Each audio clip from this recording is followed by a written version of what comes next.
Surat ke-6 adalah surat 1-3 Yohanes. Surat 1 Yohanes ditulis oleh Yohanes. Surat 1 Yohanes ditulis pada waktu antara 85 sampai 95 Masehi. Penerima surat 1 Yohanes adalah orang-orang percaya di Efesus. Mengapa Yohanes menulis surat ini? Yohanes menulis surat ini agar orang yang percaya kepada nama anak Allah tahu bahwa kamu memiliki hidup yang kekal. 2. Seorang percaya dapat dilihat bukti dari iman yang sejati di dalam Kristus. Bukti-bukti dari iman dalam Kristus. Bukti pertama dari iman dalam Kristus adalah percaya.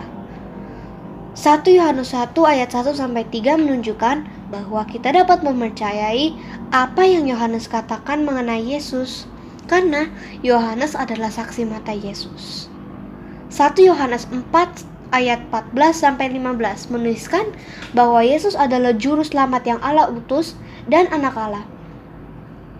Yohanes berkata bahwa orang Kristen harus percaya bahwa Yesus adalah Allah yang menjadi daging, yang berarti bahwa dia dilahirkan sebagai seorang bayi dan memiliki tubuh manusia yang terdiri dari daging dan tulang. Yesus tidak berpura-pura menjadi Allah ataupun berpura-pura menjadi manusia.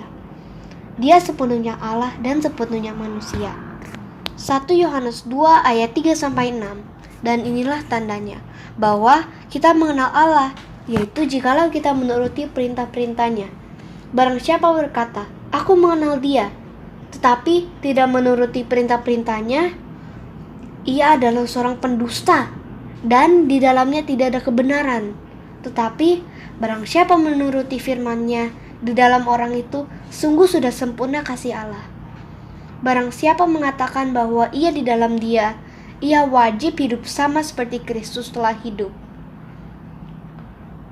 Orang Kristen mentaati Allah karena Dia telah mengangkat kita ke dalam keluarganya.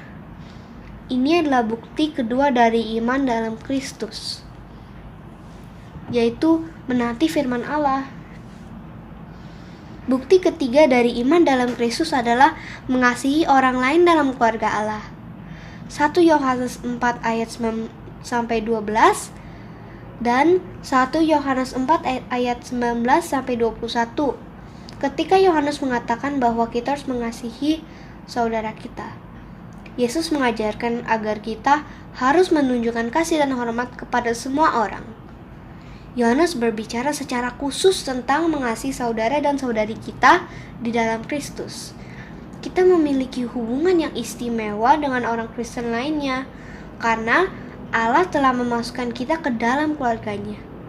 Pengikut Kristus yang sejati mengasihi pengikut lainnya di dalam keluarga Allah.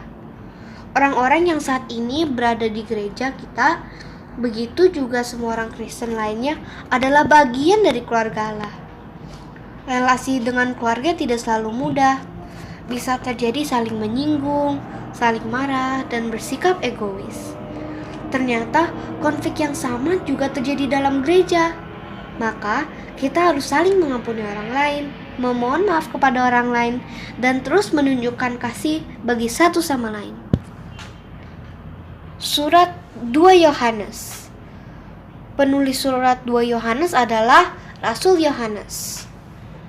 Penulisan waktu surat 2 Yohanes adalah 2 Yohanes 85 sampai 95 Masehi.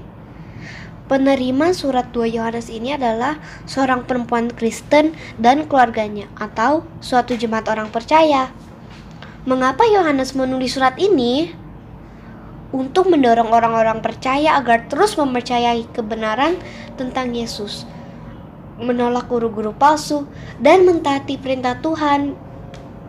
Situasi saat itu, para pemberita Injil berkunjung ke gereja-gereja di seluruh kekaisaran Romawi. Orang-orang percaya biasanya membawa mereka ke rumah dan memberi makan dan tempat tinggal. Namun, beberapa guru tidak memberitakan Injil. Mereka adalah guru-guru palsu. Yohanes memperingatkan orang-orang percaya untuk tidak menerima mereka dan tidak perlu menyambut mereka. Surat 3 Yohanes ditulis oleh Rasul Yohanes. Waktu penulisan surat 3 Yohanes adalah 3 Yohanes antara 80 sampai 90 Masehi. Penerima surat 3 Yohanes adalah teman Yohanes, seorang Kristen bernama Gaius. Mengapa Yohanes menulis surat ini? Untuk mendorong orang-orang percaya untuk menyatakan keramahan dan penerimaan kepada orang lain, terutama kepada para pemberita Injil atau misionaris, dan untuk melakukan apa yang baik. Situasi saat itu, ada perbedaan pendapat di antara jemaat tentang bagaimana harus menyatakan sambutan kepada para misionaris.